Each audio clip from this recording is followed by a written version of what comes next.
जिले के कान्हाचट्टी प्रखंड बगचुम्मा गांव में रहने वाले उदय दांगी ने अपनी मेहनत, लगन और सरकार की योजनाओं का सही लाभ उठाकर एक मिसाल कायम किया है।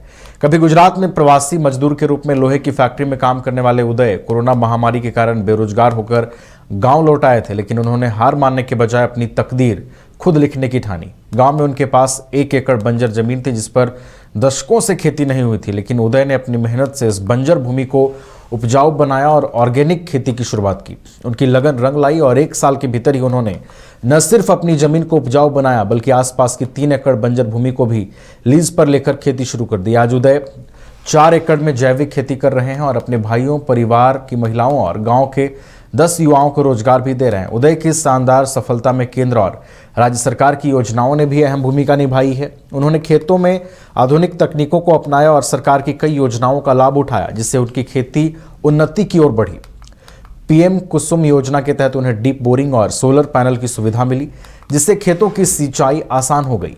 जिला परिषद उपाध्यक्ष बिरजू तिवारी के प्रयासों से 60 केवी का ट्रांसफार्मर उपलब्ध कराया गया, जिससे खेतों में पर्याप्त पानी मिल सका। उनकी उत्कृष्ट कृषि तकनीकों और जल संरक्षण के प्रयासों के लिए पिछले 3 वर्षों में उन्हें 1 दर्जन से अधिक पुरस्कार भी मिले हैं। उदय जैसे किसान सरकारी योजनाओं का लाभ उठाकर अपने परिवार और गांव के लोगों के लिए प्रेरणा बन रहे हैं। आज उनकी सफलता न केवल झारखंड बल्कि पूरे देश के किसानों के लिए एक मिसाल है, एक प्रेरणा है। जब लॉकडाउन में फंस गए गुजरात साइड में, तो आए और इस बंजर भूमि पर खेती करना चालू कर दिए।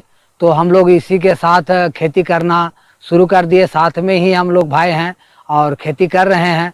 आप बहुफसला जैसे तरबूज हो गया, मिर्च हो गया, शिमला हो गया, बीन्स हो गया, मटर हो गया, टमाटर हो गया, इस तरह का खेती हम लोग करते हैं। भाई का नाम उदय दांगी हुआ और जैसे एक समझ लीजिए कि घर में रीढ़ का काम जो होता है उस तरह का उनका सहयोग हुआ।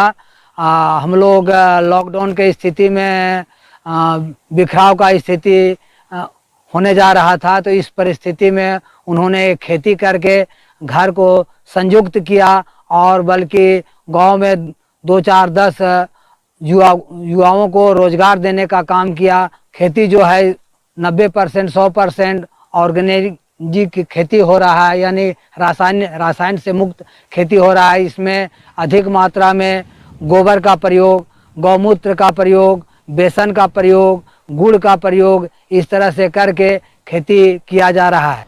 गिरिडीह के गांवा वन विभाग की टीम ने चरका पहाड़ और सदवा पहाड़ में अवैध माइका उत्खनन के खिलाफ गुरुवार को छापेमारी अभियान रेंजर अनिल कुमार के निर्देश पर चलाया, जिसमें कुल 2 टन माइका, छैनी, हथौड़ी, धामा, कुदाल आदि जब्त किए गए हैं। वनपाल राजेंद्र प्रसाद ने बताया कि खदान संचालक को चिन्हित कर प्राथमिकी दर्ज की जा रही। आगे भी इसी तरह का अभियान जारी रहेगा।